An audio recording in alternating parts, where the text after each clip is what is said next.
Hello. I am Olawale Ayeni, and it's great to have you join us at this beautiful morning where we have a whole lot of juicy sport news from around the world of sport at this point in time. Napoli, the Italian FA are actually investigating Victor Osimhen's move, 71 million pounds move to Napoli. Barcelona coach talking about Ronald Koeman has been sacked at this point in time.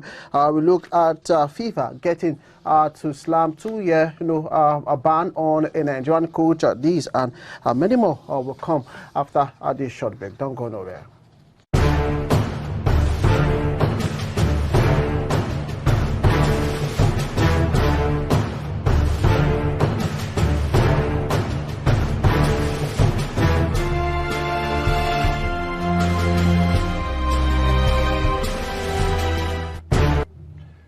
Thank you for staying tuned and you're welcome back. And if you're just joining us, this is the Sport Hour Show.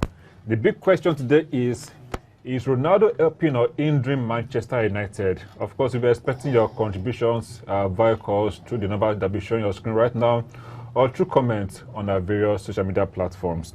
So we'll begin with the very, very first story of today's show, which has to do with our own star boy, that's Victor Osimhen, who is being investigated by the Italian Football Association over his 71 million euros transfer to Napoli. Of course, they're trying to investigate that. Probably this is a form of, money laundering. money laundering or something. I don't understand. He doesn't know what the price is. Because right now, Osimhen is the most expensive African football player right now. And I don't know why they're trying to investigate this. But looking at his performance so far in Italian Serie A for Napoli has been quite impressive. Banging goals, week in, week out. Looking for a signature at this point in time. So I don't feel the Italian FA need to actually do any investigation in it. We saw the likes of several players who actually joined the Italian league with huge money. So I feel there's nothing for the Italian FA to do at this point in time. Osimhen deserves that particular price tag, and he's actually living to his expectation. Yes, he started poorly when he first moved to Napoli. Then the COVID-19, of course, he contracted. Then got some red card, But then, after then, pre-season banging in goals, right, left, center. And Napoli is the only club right now in all of Europe that is yet to lose a game. And because courtesy of this young man on your screen, because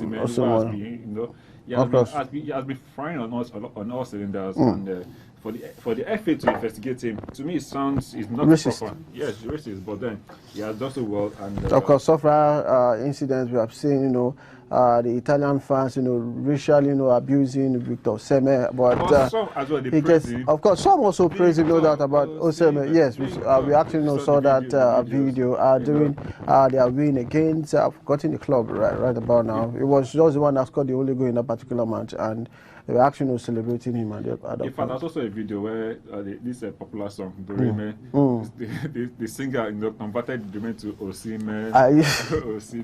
Of course, he has been even in the national team. For me, he's the one that is actually getting to boost the morale of the boys. He always wants everybody to put in their best. You can actually see the game against Central African Republic here in Nigeria, and also the one that they played in Cameroon. He was the one actually telling the boys, let's go for it, that we can actually do it. So I feel he actually deserves at that particular price tag. I feel the Italian FA have nothing to actually look for in that particular talking about Osimhen, there was a particular video I watched of him where he appeared on the podcast.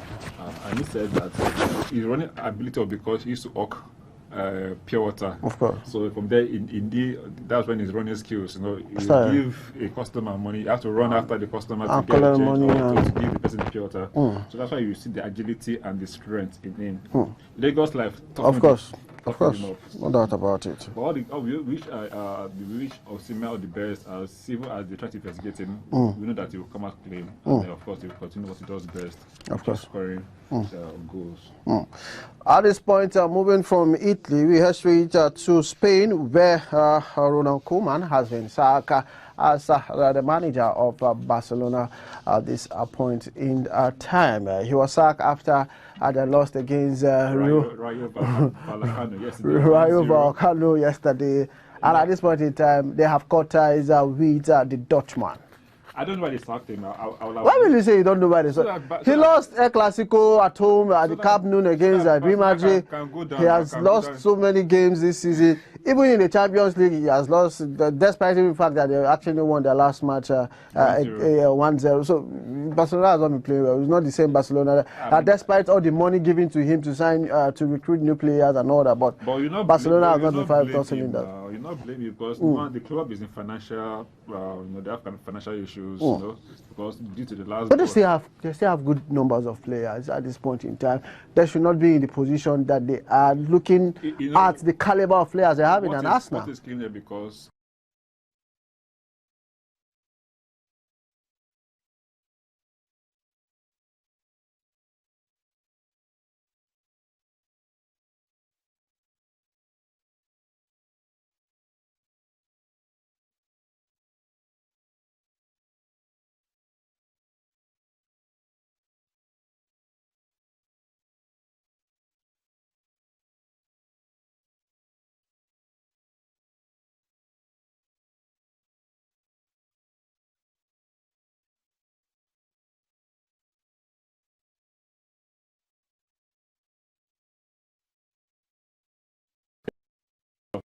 that will lose 3 El Clasicos. Last Sunday it was El Clasico Real Madrid. They came out and Real Madrid came out 2-1 winners. Though Aguero scored at home in the cup. Now Aguero scored his first goal. His first goal on his debut. David Alaba also.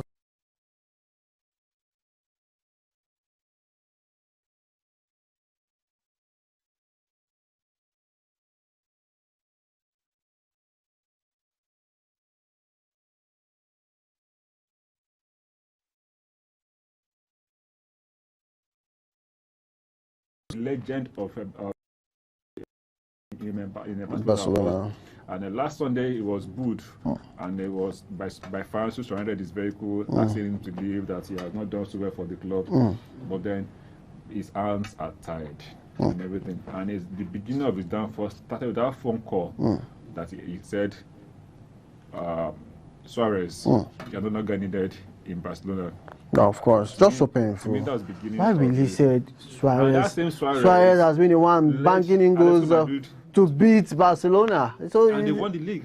Also, it's just so sad that a player that is actually giving his best, and you came into the club and say you don't need him, and you went ahead to sign a certain his fellow countryman, talking about Depay. Okay. And he came on a free transfer. Despite that, we know that he's not a spectacular player. We saw him in Manchester United. We thought he was going to fire with all cylinders, but hey, he's not the kind of player that will actually lead the Barcelona attack, because at this point in time, you need the best player in the world to actually lead the Barcelona attack. Letting Suarez go was a big mistake. I felt that also initiated the move of Messi, getting to leave the club, because he was just the only man there. Anthony Griezmann, when he came to Barcelona, he didn't really play anything. He didn't even fit into the system. Musa Dembele also injury-prone player every time. Same thing as Coutinho, not really playing anything. So the person that was actually pairing and working with Messi, he said he doesn't need that, and that was Luis Suarez. And that was the beginning of his failure. Failure. Okay, still talking about football. That's talking about the Carabao Cup, where West Ham United, of course, ended Man City's 4-year run as Carabao Cup winners. The game ended 5-3 yesterday. Penalties. They've officially ended. Man City they will not be returning this cup this year, because now they've been dumped out by West Ham, and that was a very beautiful game yesterday. As you can see on the screen, the players were so happy that finally, so a team, a club can bring down Man City. Of course, sir.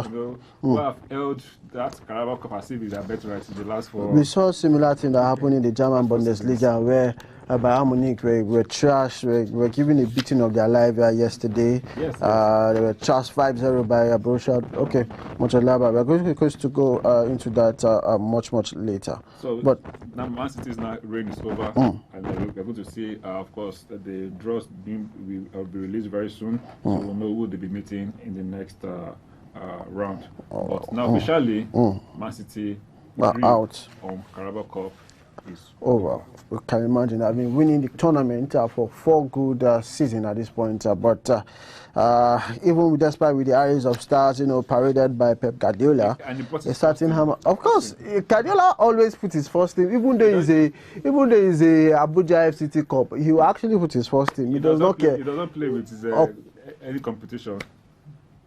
If the trophy is on the line, he will put his starting 11. It does not matter. That's what they call a winning coach. He has that winning mentality that I don't need to play team B, team C, or team Z. I want to put his best leg and the front every time. Of course. No doubt about it. All the best to them going forward. West Ham also doing nice thing. David Moyes also in the middle of the park, doing great for West Ham. Oh yes, defeating Pep Guardiola. Another record here. That should be his first win over Guardiola. Maybe Newcastle may be looking for a signature, but let's see how it pans out anyway.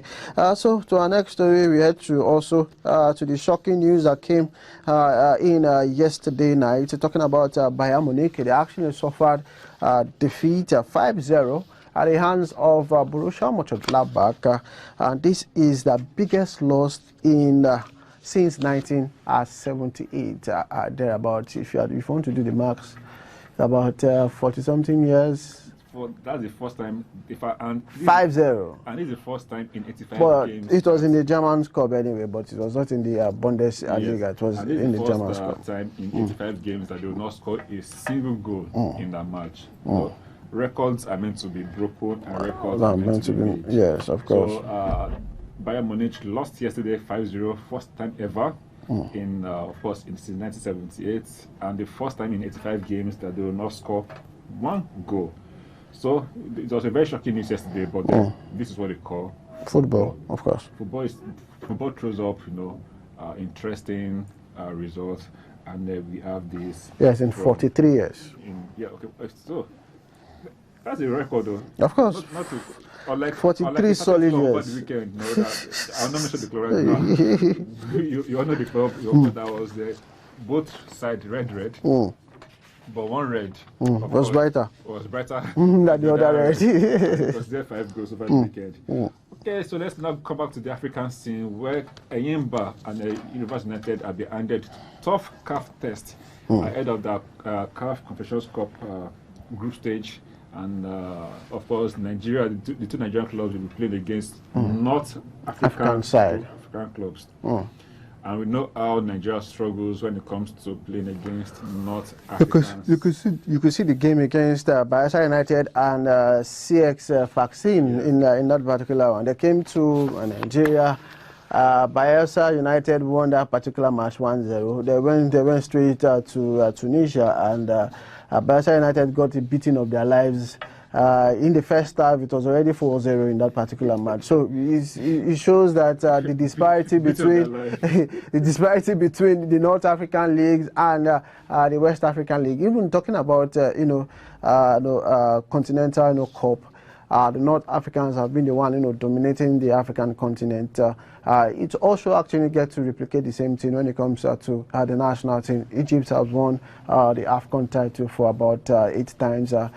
So it shows that they know the business. They are actually doing what is needful in that part of the country. Why here at this point in time, we don't even know where the league is starting. And when you don't have competitive game, your players cannot deliver anything good for you if they are not playing a competitive game week in, week out. As it is now, we are not playing any competitive game. We're just preseason training, inferior clubs and all that. That's just so sad. At this point in time, we don't even know when the league is starting. And by January, it will be time for the Nations Cup. The LMC, they will say they want to go to the Nations Cup to Cameroon and watch and abandon the NPF. So it just shows that those people in the helms of affairs are not really doing the right thing. And the president, talking about Amaju Pinnick, is actually sitting and doing nothing about it. So sad. Okay, so Enyimba we played against of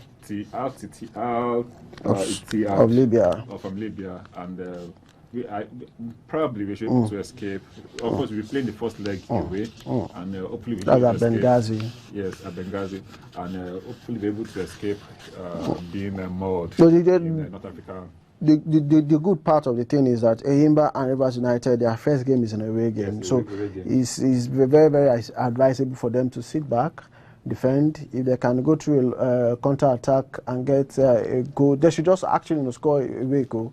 It will actually help their quest, reaching to the group stage. Then when they come back home, they can see how they can defend and finish up the work they have started. So, Eyimba is playing an Egyptian side, Al Masira, and while Rivers United is playing a Libyan club. So we see how that pans out. All the best to those teams. Fini, the judge should do, the right thing that he has actually started, despite the fact that it's no competitive game, and he still went ahead to beat the Senegalese side 4-0. He started his career.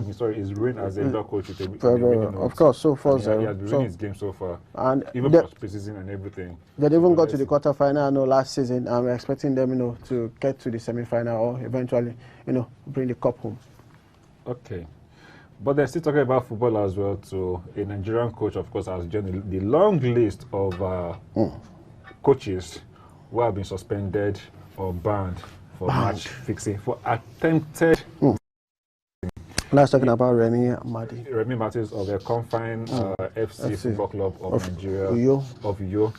So there was he accepted that it was, of course, he tried to bribe some referees for the matches to be, for this game to be in his favor, and of course he appeared before the NFF disciplinary committee, who of course passed on the result or their findings to FIFA, and FIFA now, of course, they have slammed the hammer on him and said, "Guy, you are guilty of it.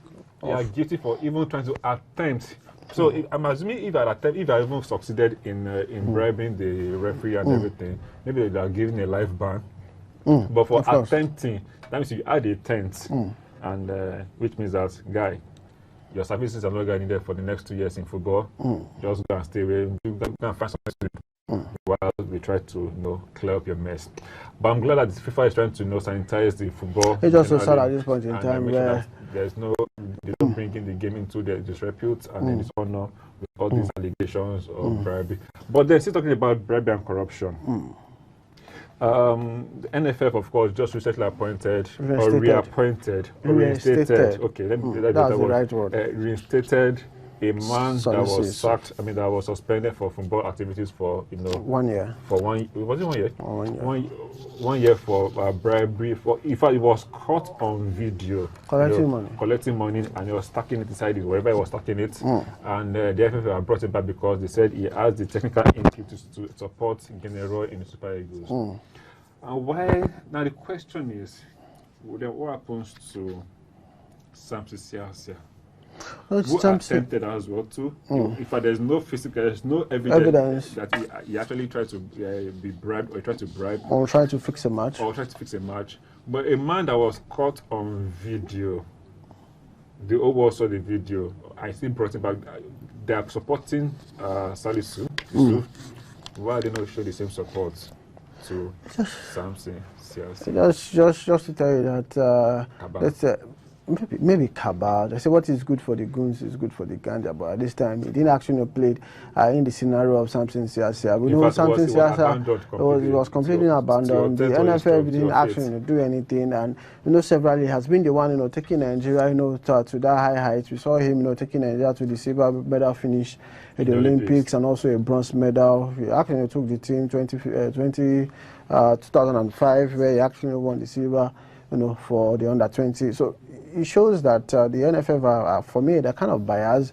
No doubt about the technical abilities of Salisu Yusuf. He's a good coach, fantastic coach. No doubt about it. What are the results? Of course, you won't. He just came into the team, and he was not the person that actually selected those players. So, and I think he actually spent about just a season in Rangers before leaving Rangers at this point in time. But we saw him taking the home base players to Chan. They got to the finals, and they actually lost that final. It shows he's a good coach, no doubt about it. But this selective favoritism and the backlash actually coming from somebody they have banned and you're now bringing it back. Does it show that the NFF have been credible enough, going forward? What are they telling other young, coaches coming up So they're actually encouraging them. You can actually engage, getting bribe. At the end of the day, if they slam a band on you, it can be forgiven. We can be forgiven and we'll bring you back. But if you do this for Mr. A, you should do the same thing for Mr. B. Let it be on the same level. Let it be on the same pedestal. Why abandon one man and rescue another man? And both of them are coaches who have coached national teams. Of course, and even something else has gotten more medals, more honors in Nigeria than Of course, so sad. Okay, so that is just what it is right now for FIFA, and of course the banning of Nigerian coaches who have been involved in match fixing. The Amadi has been suspended from anything called football activities for 2 years. Football, nothing must not be seen. It must not be seen in a stadium. Not even close to the gates of a stadium. Don't even wear a jersey and be snapped with it. Anything has to do with football, you must not be seen around it. You can't even cross the street to enter a stadium, or even touch the walls of a stadium. Let alone coaching anything. Is for the next 2 years. So let's go to the next story. Okay, we'll go to the next story. But at this point in time, our big question is that is Ronaldo helping or hindering Manchester United at this point in time? Why not call us on the numbers on showing on your screen right about now? So we'll go to our next story where we talk about badminton at this point in time, where crisis actually has been rocking at the Badminton Federation of Nigeria at this point in time, and the court has actually summoned the caretaker committee, which is headed by Francis Obi. And they are saying that the caretaker committee being inaugurated by the sports ministry at this point in time, that they are illegal and they must report her to court. Talking about tomorrow on Friday. But Jude, I just so sad. You know that this particular case is in court, as the sports ministry or the sports minister, whoever is in charge, that went ahead to inaugurate the 12-man. The 13-man committee, and those committee that those people that they actually appointed are the members of the previous board, and those are the people that they have a court case. That's the question. So why reappoint the same set of people? Why not reappoint? Why not appoint a neutral body? Let them be in charge for the meantime. Then after the crisis, if everybody have cleared his or her name, they can actually go to the pools and get reelected. That was the mistake the sport ministry, the feed, and even the sport minister, that was the mistake they made by appointing a man who has court case. And of course, you can't be a judge in your own case. You can't. You can't. And you expect the same person to conduct credible elections. Of course, you want the elections to be in his favor because it's also a party into the election. So I think it's just sad, it's just annoying and pitiful that courts are now deciding the fate of our sport. We still have the MBBF crisis still ongoing. We have the AFN crisis. Don't even that's subsided a little bit, but then it is still being the polished. Question is, why is the sport ministry agreeing to some certain court ruling and not agreeing to some certain court ruling also? Because they didn't agree to the AFN ruling. Why are they now agreeing to the badminton ruling? I can answer that question. It is selective. The crisis rocking sport in Nigeria is totally too bad. Two of us, too bad. We both know that, that there are vested interests in this federation. Of course. Francis Obi is a fine gentleman who has tried to improve the game of badminton. No doubt about it. He has actually brought the country badminton to the limelight. No doubt about it. He's a fine gentleman, and who I like as well too. But things just need to be done in the right way. A court case was brought up against him, accusing him of financial misappropriation and other things. Then, because of that court case, election could not hold as September 30. It was suspended. And of course, you now want to inaugurate someone that was accused of financial misappropriation. You ask him to step down. Inaugurate someone else. And inaugurate a fresh body that will just handle that period. For a period of maybe 3 months or so. Whatever. So that let that question, let that investigation into the matter. Yes, be finished. So that, and the court got angry. That why would you now? You're trying to bring him on board. So whatever investigation they're trying to do, it can be cleaned off. Of course. It can be cleared off. Since you will have access to every document. And since the case is in court and they have actually inaugurated that committee, they can just actually continue the work like that. They can be there for 3 years, 6. You have seen EFCC boss. Of course. Was there for many years. Was there for many years. As acting. So, but then the court have said tomorrow appear before us. But that just is a query, if I'm correct, out of the Abuja of the Federal High Court of Abuja. Said appear before me tomorrow. This matter will be resolved. So let's see what happens tomorrow. We'll be there again tomorrow to listen to the court judgment, and we'll see how it pans out for the Badminton Federation of Nigeria. It's just so sad, even though looking at the Basketball Federation of Nigeria, crisis right, left, and center. At this point in time, Musa Kida, who was for me, he was a anointed candidate by the sports ministry. Right now, he has been thrown under the bus. The same thing happened to Olamide George of the AFN. So I think that they are using and dumping people at this point in time. So just so sad. That is what they call politics. And suspecting the big hand from the presidency. Of course, no doubt about it. We all know what is really happening. So we cannot give all the full gist on air, but when we get confirmed result, we will always share the news on to our viewers. Okay, so leaving badminton, let's now go to boxing, where our own Anthony Joshua said he is done losing. What does he mean by he's done losing? Of course, he actually lost his last match, and it's just so sad. He was beating black and blue, and in that particular one, no doubt about it, he was beating. That was, I feel, he was actually beaten by that Ukrainian boxer. But at this point, let's just see what happens in the rematch. So he's hopefully losing. That means he's angry. He's going to be winning. I want to fight back. He wants to come back. Regain his. Of course, I just feel it's for actually for business. I feel boxing is a business spinning game. They just want to. We're looking for money, but maybe I'll start hitting the gym and see if I can be able to I represent be the next Nigerian heavyweight boxer. But at this point in time, Anthony Joshua should just come back. He needs to come back. He needs to reclaim his belt at this point in time. Getting to lose against that Ukrainian opponent that he's he's actually taller than him, and he has actually won a whole lot of fights than the Ukrainian boxer. So I just feel maybe it's like a marketing strategy. Lose the first fight, then come back and retain your belt and claim your belt in the second fight. Because Usyk is a left-handed boxer. And he could not withstand for a whole match, for a whole fighting period. Around Anthony Joshua could not even land heavy punches. Yes, he did initially. Of course, he wore out, and it was not what happened, what expected. He had to be knocked out, and he lost his titles. So he's looking forward to regain his titles, and he still made huge money even from losing that fight. Of course, he made $15 million, while his opponent actually got $5 million in that particular one. Away from boxing, we return to football, where a prostitute has robbed Andre Herrera at this point in time, talking about our PSG defensive midfielder. Why will a prostitute be robbing? It's not as if he's going to approach her. Before he was driving anyway, and he was attacked and robbed at the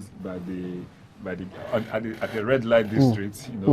It was a very shocking. So was it at gunpoint? We cannot say that at gunpoint, but of course, while he was driving through in Paris. That's when he stopped. He stopped at the red light, and a prostitute attempted to enter into his vehicle. He of course stole his wallet and mobile phone that are both visible in the car. That's so sad. And he tried to defend himself. Of course, he could not because of the prostitute has surrounded him. Maybe so. This is a star. This is a star. Of course. He's driving a very beautiful car. Let's make money out of him. And they know him very well. Probably they've watched him on screen. And his phones and wallets. We don't know how much is inside the wallet, but of course, some sizable amount of money will be there. Was stolen from him. So, if it was in Nigeria, those footballers will be actually moving around with escort and heavy, security guard, guiding them and all that. Most of them, they don't even go to, some of them don't go to security guards. They have tinted windows, they cover their plate number. I've seen Ahmed Musa and his best friend, what's his name again? Shio Abdullahi. Of course, they drive around in Abuja with tinted, we don't even know they're the ones with covered plate numbers. But some of us, we know when they're around, you know how they move, all for security reasons, for some boys who are out on the road and obtain them. But that is what it is right now in PSG.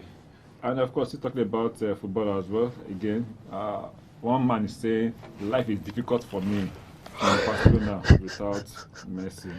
And we're talking about Piqué. He's complaining that were they expecting Messi to be there forever? Of course, even him, he cannot be there forever because at this point he's getting old. He's over 32.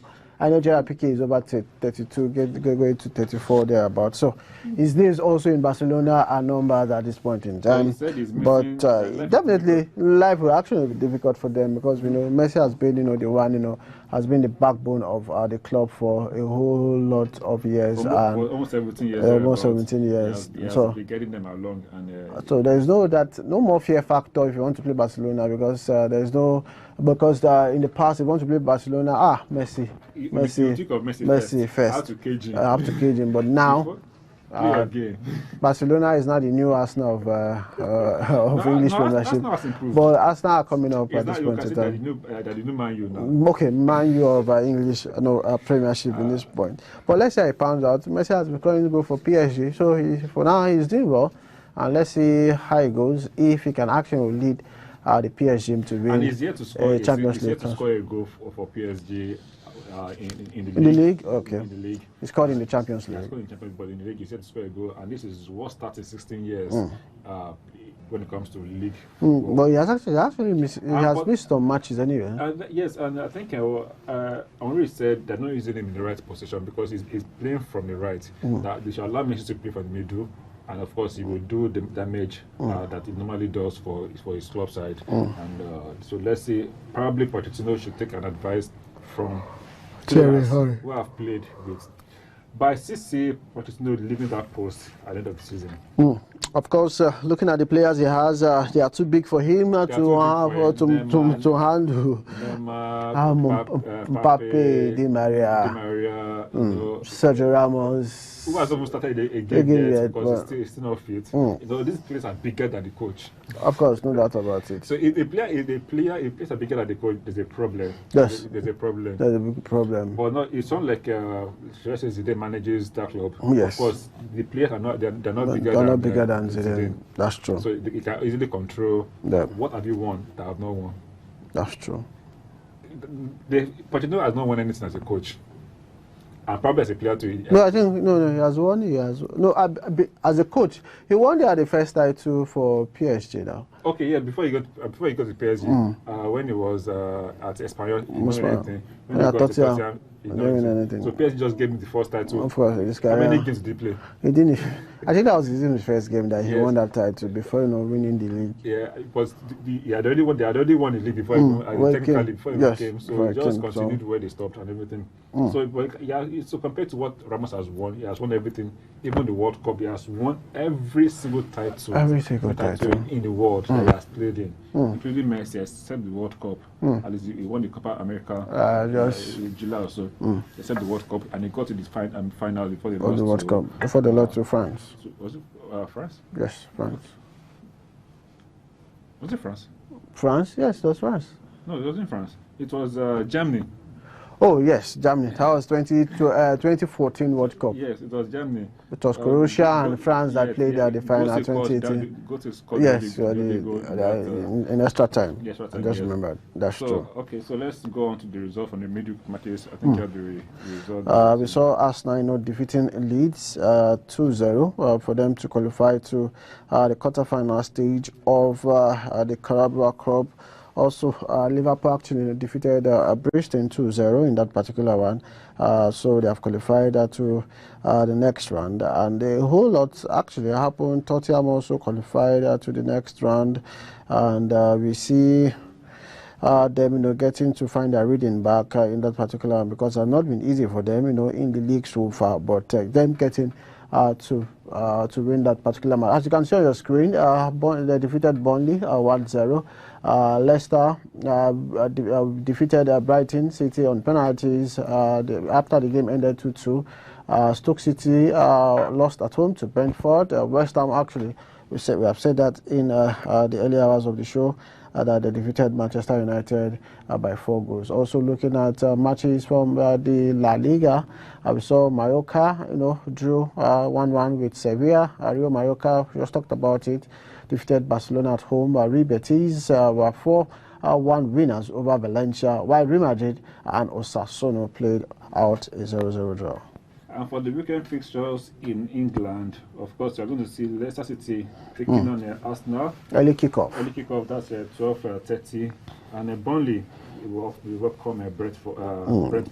Liverpool, down Manchester United, will also welcome Brighton. To see Man City against Crystal Palace. The oil-rich Newcastle, the richest club in the world now.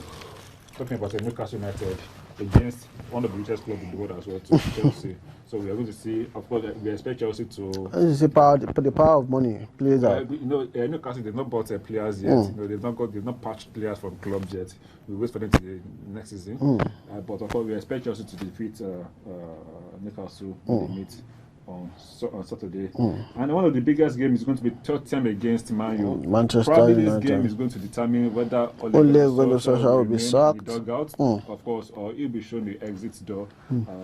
And one man is defending him, talking about Alex Ferguson, is behind him, is still trying to support him. That's, he has a good career for that. He cannot, he cannot support his spoiled milk at this point in time. And, it is bad. And in Germany, Bayern Munich would like to come back. We of course want to come back from the horrible defeat when they play away to Union Berlin. And Borussia Dortmund will welcome FC Cologne. And in Italy, Juventus against Verona, Atlanta against Lazio. And in Spain, Real Madrid will take a trip to Elche. And I said Barcelona, of course, we don't know who the new coach will be when they play against Alaves on Saturday. And so we are seeing some of the fixtures as well too. Then on Sunday, Norwich will host Leeds United in the English Premiership. Aston Villa against the Hammers. Talking about West Ham United. Looking at the German Bundesliga, Augsburg against Salzburg, Borussia Mönchengladbach against Bochum. And that particular, while in the Spanish La Liga, Cadiz against Mallorca, Atletico Madrid against Betis, Getafe against Espanyol, Real Sociedad versus Atletico Club. And in the Italian Serie A, Inter Milan against Udinese, Fiorentina against Sespal, Girona against Valencia, Osasuna against Empoli, Salernitana against Napoli, Roma versus AC Milan. That is the biggest matchup for the Italian Serie A this weekend. And then, of course, we're waiting to give the fixtures of the MPFL whenever they're ready to start the league. Okay. Maybe we'll call Udiko to send it to us. Whenever they're ready to start the league, we will give you the.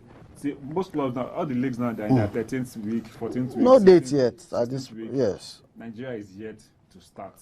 Without a date. We don't even know when we start. We don't know when we start at no this point. Date, and this is October.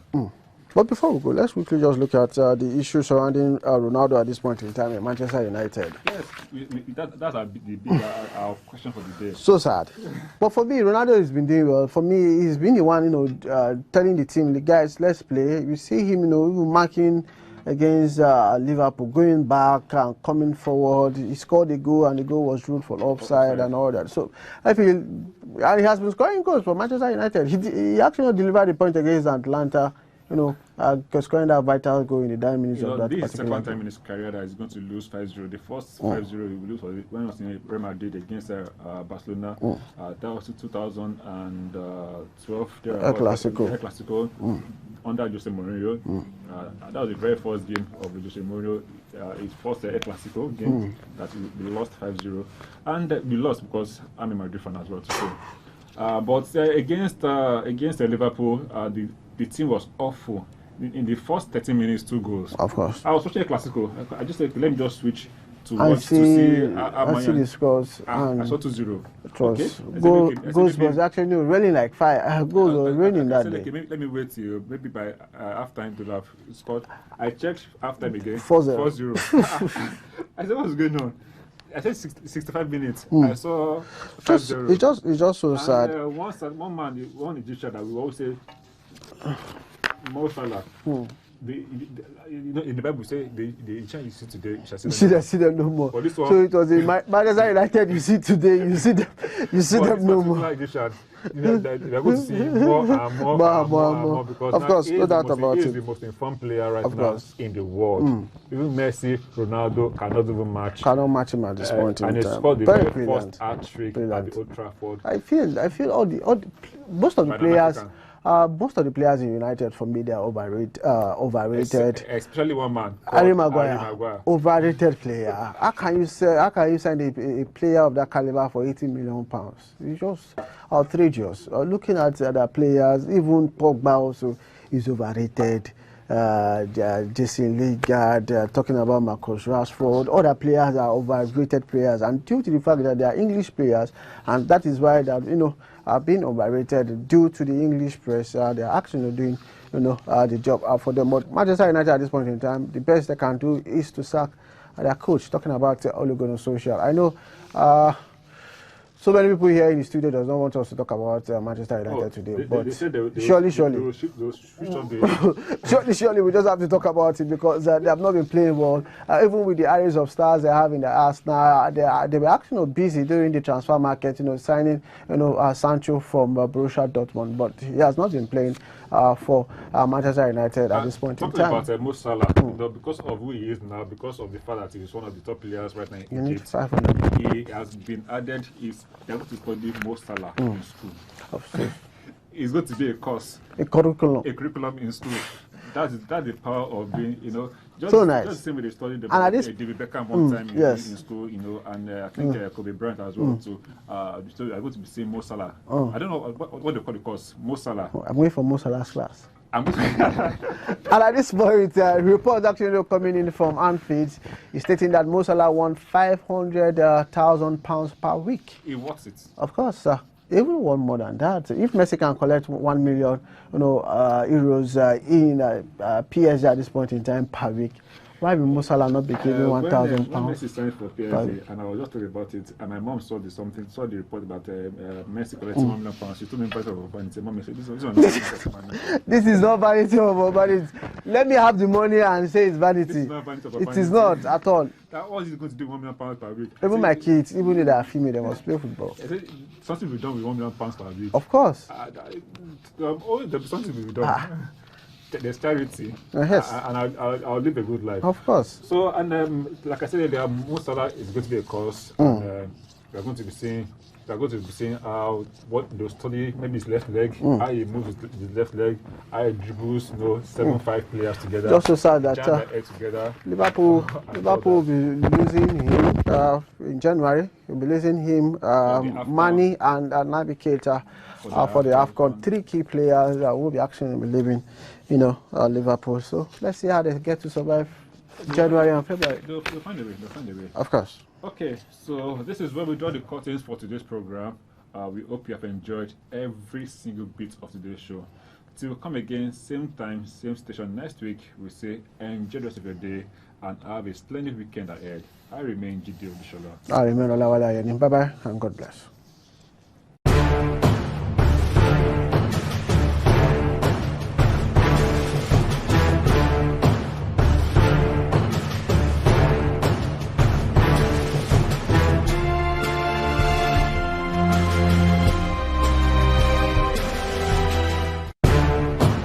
What shall we render to God Almighty? The fruits of our lips are the music that brings down the presence of God on earth. The Encounter of Praise presents soul-lifting praises, sonorous hymns, classical and contemporary sounds that would uplift the name of God and bring down His presence for our awesome blessing. For the theme, the fruits of our lips, from Hebrew 13:15, on the 12th of November 2021 at the St. Matthias House Auditorium, Apo Godo District, Abuja, by 4 p.m. West African time. Come, witness the glory of God in melodious and dynamic concert. Host, the Most Reverend Henry C. Ndokova, the Primate, Church of Nigeria Anglican Communion. Announcer, the Venerable Dr. Paul Dajo, the General Secretary, Church of Nigeria Anglican Communion.